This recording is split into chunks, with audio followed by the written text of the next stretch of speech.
people who have stopped dreaming.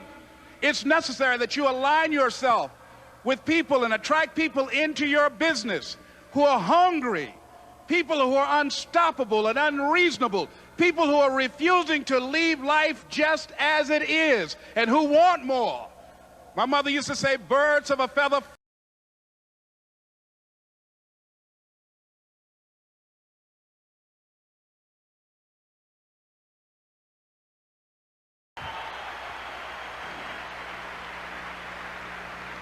It's necessary to know that everybody won't see it, that everybody won't, to know that everybody won't see it, that everybody won't join you, that everybody won't have the vision. It's necessary to know that a lot of people like to complain, but they don't want to do anything about their situation, that you are an uncommon breed. You know, you have to know within yourself. You know, you have to know within yourself that I can do this. Even if no one else sees it for me, I must see it for myself. That's necessary. It's also, ladies and gentlemen, necessary that you be creative when you're working on your ideas, that you understand the importance of changing up. It doesn't work. No, that's not true. It's necessary that we become creative. I remember when I was in New York walking down the street, and a guy approached me and said, "Hey, mister, can I shine your shoes?" And I said, "No, I'm in a hurry. I don't have time." I kept walking. Someone else said, "Hey, man, your shoes look clutty. May I shine your shoes?" I said, "No, I don't have time. I'm sorry, I'm busy." And I was walking fast. "May I shine your shoes?" I said, "No, I don't have time. I'm sorry, I'm busy." And I was walking faster, and many people solicited me for my business. And then finally, a young man stepped in front of me, and he said, "Excuse me." And he started counting, 97, 98, 99, 100. He said, "Sir?" I said, "Yes." He said, "Come here, please." I said, "What is it?" He said, "Today is my birthday. The 100th person who passes my shoe shine stand, I offer them a free shoe shine. Would you give me the honors?" I said, "Why, sure." I got up on the shoe shine stand, George, and I sat there, and he shined my shoes diligently. And when I got down, I looked at them, they were sparkling. And I was walking away, and I said, "Thank you." And I stopped, I said, "Exactly." And I was walking away, and I said, "Thank you." And I stopped, I said, "Excuse me, but how much do you usually charge?" He said, "Only $2. I said, "I tell you what, today's your birthday. Here's $5, keep the change." He said, "Thank you." As I was walking away, looking in the opposite direction at other people coming, he started counting again. 97, 98, opposite direction at other people coming, he started counting again. 97, 98, 99, 100.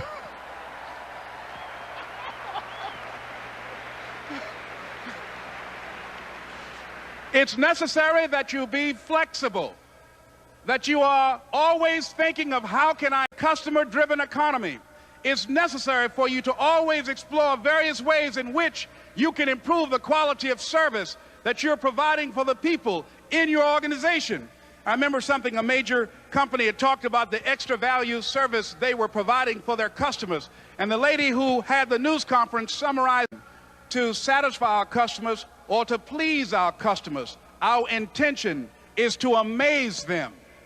It's necessary, if you're going to compete today, that you look for ways to amaze your customers by being one of those individuals that keep your commitments, that keep your word, that's relentless. Your organization, that they see that you're a good example of a person to work with because you model integrity and determination and ambition and truth and honesty and the way in which you conduct business. The next step is, that is you. That is you. That no one can do it for you but you. Can do it for you but you. And even though you face disappointments, even though you will experience some setbacks, it goes with the territory. You must understand that. I remember I was playing a game with my 9-year-old son, John Leslie, and I beat him 10 straight games in a game called Connect Four. And I beat him 10 straight games in a game called Connect Four. And finally, I said, "John Leslie, I'm bored. I don't want to play you anymore." And I got up. I said, "I'm ready to go to sleep now." And repeat after me, please. Let's say this together. It's not over until I win. John Leslie said, "No, you can't go now, Dad." I said, "Why?" He said, "It's not over until I win." That was his attitude. We sat down and we played several other games. And finally, After the 11th game, John Leslie won, and he got up and he yawned, and he said, "I'm ready to go to sleep now." And I'm saying to you, what if all of us took that attitude after we face a rejection and a no, or we have a meeting and no one shows up, or somebody say, "You can count on me," and they don't come through? What if we have that kind of attitude? The car's repossessed. Nobody believes in you. You've lost again and again. You've lost again and again and again. The lights are cut off, but you're still looking at your dream, reviewing it every day, and say to yourself, "It's not over until I win."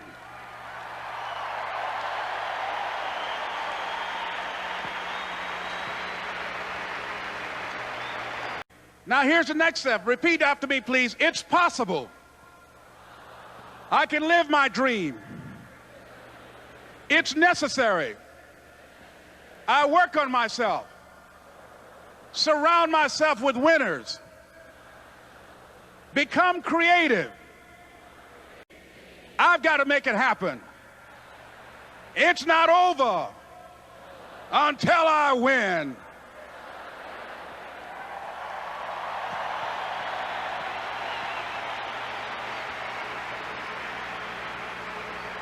The next thing that's important to know, yes, it's possible that you can choose your future and direct the course of your life as you run toward your dream. It's necessary that you have goals, that you write those goals down, that you plan, that you think constantly of how you can begin to improve what it is that you're doing. If it's your presentations, if it's your recruiting, it's also necessary that you look for ways to always find a way to pull it out when everybody else thinks that you are defeated. That you've got to take personal responsibility to know that in order to become successful, you've got to make it your personal business to do it. But the next thing, ladies and gentlemen, I want to share with you, that some of you already know that it's hard. It's not easy. It's hard changing your life. It was hard when just over 3 years ago in the Penobscot, and I fell on some hard times, and I was sleeping in my office. It was hard coming into the lobby, and the security said, "Excuse me, Mr. Brown, can we see you for a moment?" And I said, "Yes," and I walked up to the counter, and he gave me an envelope, and he said, "Would you mind reading it here?" And I opened, "This is an office tower. It's not a hotel. Please do not sleep in your office." And I said, "Excuse me, sir." I said, "I just work long hours in creating my business. I'm an entrepreneur. And right now things are bad for me, but they're not going to be this way always. And I just asked for the opportunity to continue to operate like I'm doing. I'm not trying to make this my home." And it was hard coming through the lobby. And sometimes they would laugh. There's a guy talking about becoming in the bathroom upstairs on the 21st floor. He sleeps on the floor. Him and 2 other dreamers up there. Look at him. It was hard, ladies and gentlemen, coming to speak to people. And I was facing financial difficulties in my own life. I was behind on my bills and my life. I was behind on my bills and my dreams, and I'm saying to them, you can live your dream. It was hard, ladies and gentlemen. It was very difficult to pick myself up each day believing that I could do it. There were times that I doubted myself. I said, "God, why is this happening to me? I'm just trying to take care." I said, "God, why is this happening to me? I'm just trying to take care of my children and my mother. I'm not trying to steal or rob from anybody. Why did this have to happen to me?" It was very hard. And here's what I want to say to you. For those of you that have experienced some hard, don't give up on your dream. No one could have convinced me by holding on, by continuing to push forward, by continuing to run toward my dream, that one day I would have my own talk show. It's a long shot, ladies and gentlemen, from Liberty City to Nevada. It's a long shot.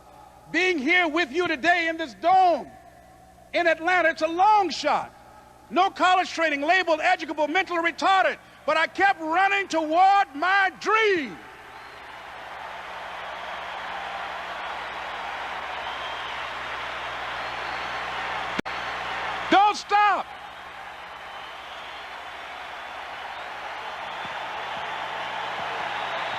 Don't stop.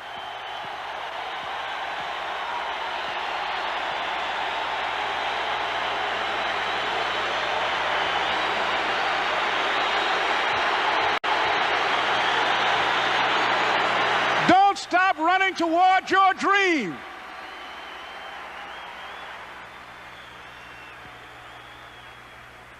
It's very important as you hold on to that dream.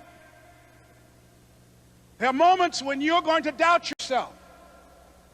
There are rough times that are going to come, but they have not come to stay. They have come to pass. It's very important for you to know that.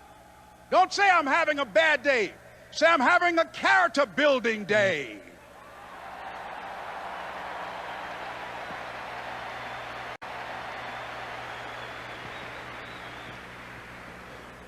It's very important for you to believe that you are the one to make this happen. I remember this high school teacher, Mr. Leroy Washington, at the end of school one June, it was just a few days, on a report card, and it indicated that I'd failed history and I'd failed English and I would have to go to summer school.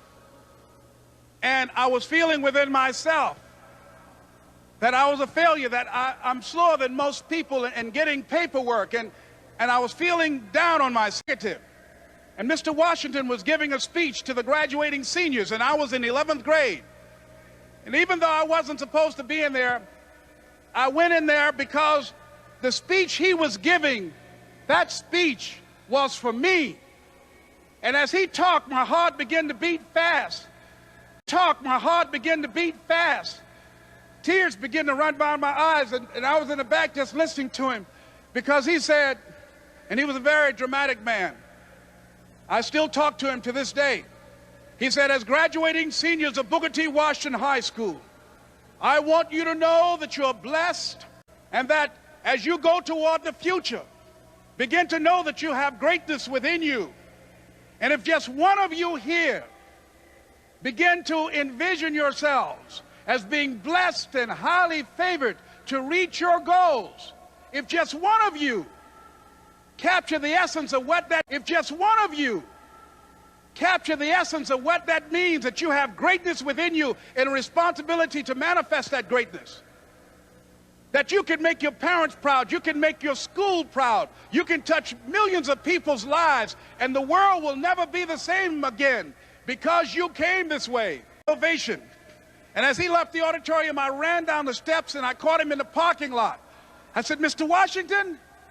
He said, yes. I said, do you remember me, sir? He said, no. I said, my name is Leslie Brown. My mother, she works in the cafeteria here. I'm one of the twins, Leslie and Wesley. I said, Mr. Washington, but you know, here, I'm one of the twins, Leslie and Wesley. I said, Mr. Washington, but you know, I got these big dreams. You know, I like talking to people. I love people. I said, I want to work with people, and I got this dream of buying my mama a home. Could I do that, Mr. Washington? He said, it's possible, Mr. Brown. And as he walked away, what do you want now? I said, I'm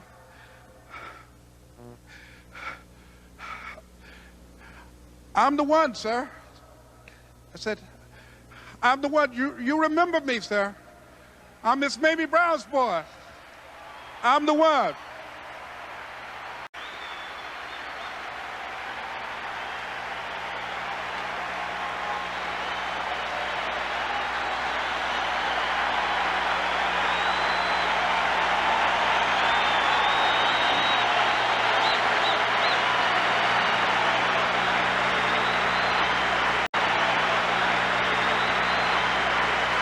And you must feel that. That's why you're here, because you are the one. And I remember when PBS first played one of my specials called You Deserve, one Sunday afternoon in Miami, Florida. Called You Deserve, one Sunday afternoon in Miami, Florida. I had some friends call him to tell him to tune in.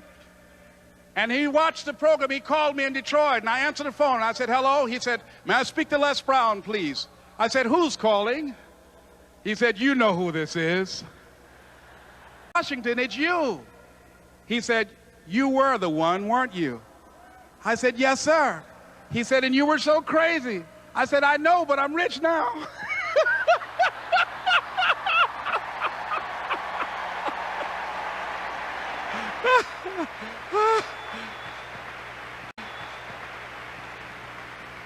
Ladies and gentlemen, it's not going to be easy. It was hard laying on the floor of the Penobscot building, looking out of the window, daydreaming, saying, Les, can you do this?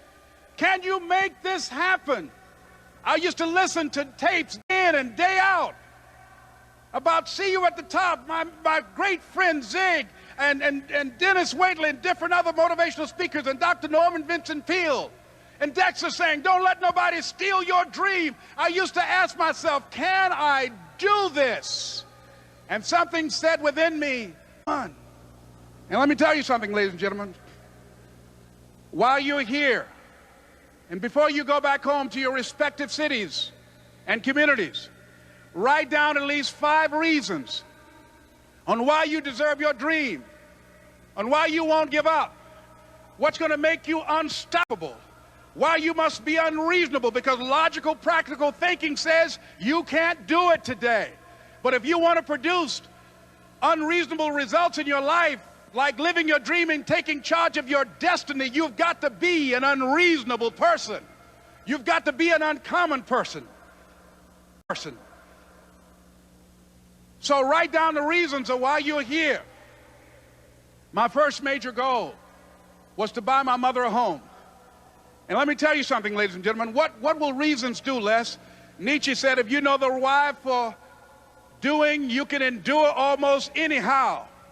If you know why you're doing something, when the hard times come, and they're going to come, when the disappointments and the rejections come, and they're going to come by the truckloads, your reasons will be your rod and staff to comfort you, to pick you up. Once again, I got a saying on one of my tapes, if life knocks you down, try and land on your back. Saying on one of my tapes, if life knocks you down, try and land on your back. Because if you can look up, you can get up. Let your reasons get you back up.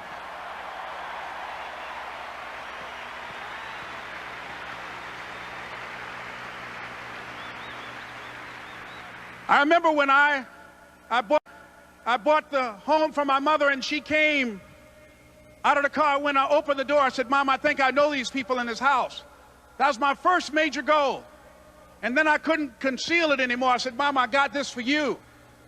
And as she went from room to room, looking at the house and saying, thank you, Jesus. And you caused me so much problems as a boy. You were always into stuff. She said, no one could have convinced me that day when I walked in that house and this lady was holding you and your brother. And she said, ma'am, I want you to promise me 2 things. And she said, what is it? She says, 1, promise me. And she said, what is it? She says, 1, promise me that you won't separate them. She said, I want them raised together. I want them to know each other. I got pregnant while my husband was away in the war, and I can't keep them. Promise me that you won't separate them. She said, I promise I won't. I've never, that you won't separate them. She said, I promise I won't. I've never had children. I promise I won't separate them. And she said, promise me that you'll never tell them about who I am, because if my husband ever found out, he would kill me. She said, I promise. And she said that she gave them to us, and my adopted mother, she said, remember, don't you separate them. She said, I swear to God, I won't separate them. I'll keep them together. And she said, as I held y'all in my arms, I never had any children of my own. I didn't know how I was going to do it, but I knew with the help of my own. I didn't know how I was going to do it, but I knew with the help of God, I will do it. And ladies and gentlemen, my mother had a dream of having children and raising us. She didn't know how she was going to do it. You're going to be just like that. And some of you are already there. Make this happen. But you just feel within yourself some way, somehow, with the help of God, I'm going to make it happen. Repeat after me, please. No matter how bad it is, or how bad it gets, I'm going to make it. Shake somebody's hand on your right and left and say, you got the right stuff.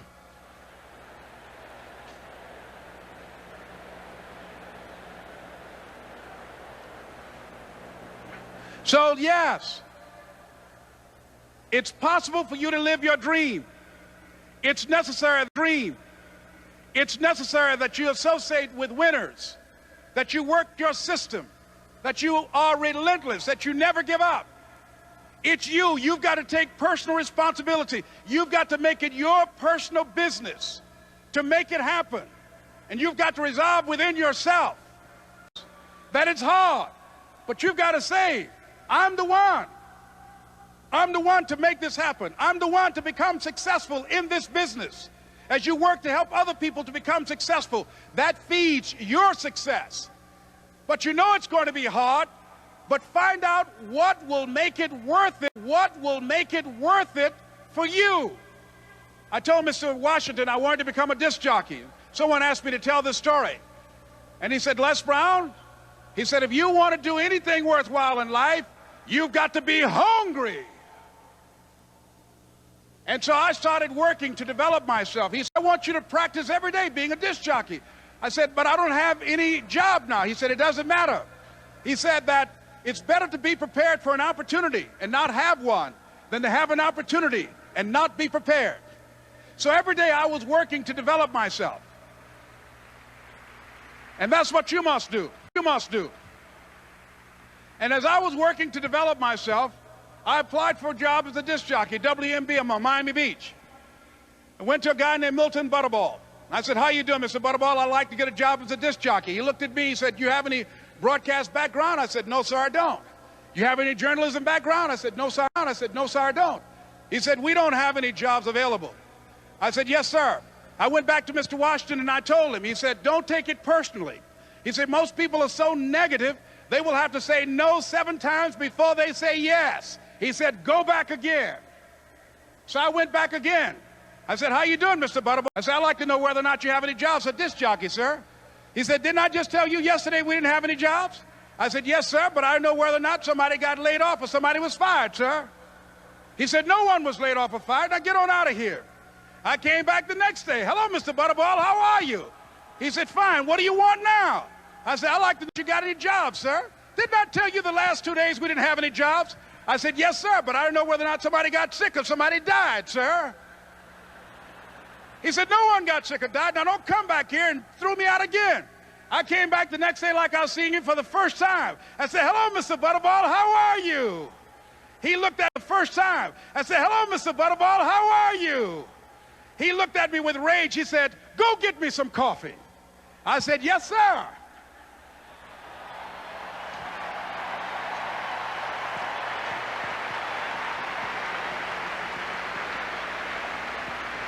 And I went to get him some coffee. After a while, I would get their lunch and dinner, and I would go in the control rooms and take the disc jockeys their food, and I would not leave until they would ask me to leave. Then they started trusting me to pick up entertainers that came to town. Entertainers like the Four Tops and the Temptations. I would drive them all over Miami Beach in the disc jockeys, big long Cadillacs. I didn't have any driver's license, but I was driving like I had some.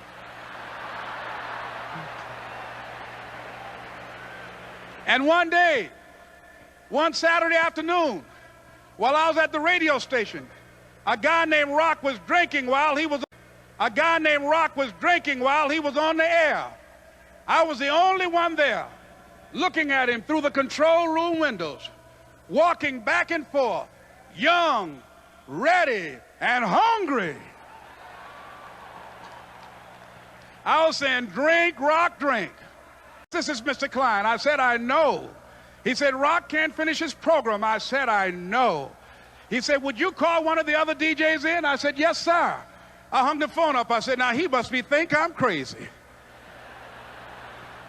I called my mom and my girlfriend, Cassandra. I said, y'all turn up the radio and come out on the front porch. My mom and my girlfriend, Cassandra. I said, y'all turn up the radio and come out on the front porch. I'm about to come on the air.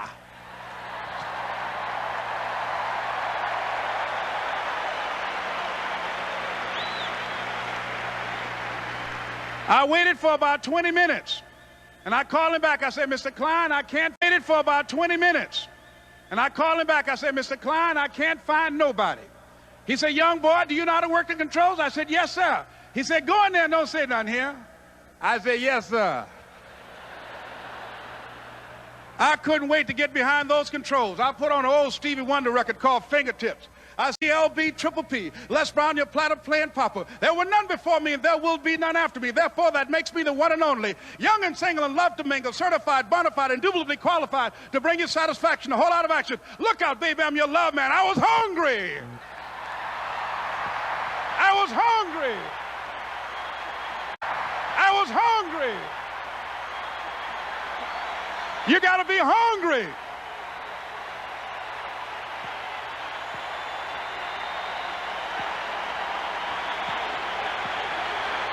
You got to be hungry.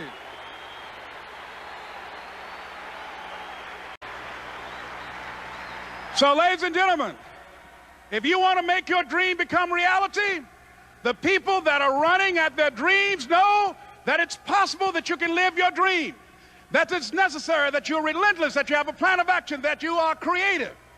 The people that are living their dream of finding winners, their dreams, are the people that know that if it's going to happen, it's up to them. And they're resolving within themselves, it's not over until I win. The people that are running after their dream know they're going to have hard times. They keep on running because they're saying within themselves, I'm the one, no matter how bad it is. I'm the one, no matter how bad it is or how bad it gets, I'm going to make it. The people that are running after their dreams are the people that are hungry. Shake somebody's hand on your right and left and say, you got to be hungry.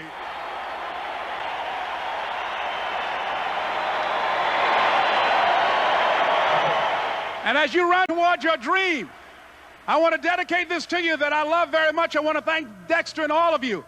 It's something that I'm known by. It's on our tapes called Choosing Your Future, and it says simply this, that if you want a thing bad enough to go out and fight for it, to work day and night for it, to give up your time, your peace, and your sleep for it, if all that you dream and scheme is about it, and life seems useless and worthless without it, and if you gladly sweat for it and fret for it and plan for it and lose all your terror of the opposition for it, and if you simply go after that thing that you want with all of your capacity, strength and sagacity, faith, hope and confidence, and stern pertinacity, if neither cold poverty, famish or gulf, sickness or pain or body and brain can keep you away from the thing that you want, if dogged and grim you besiege and beset it, with the help of God you'll get it. This is Mrs. Pleasing pleasure as well as a privilege. Thank you.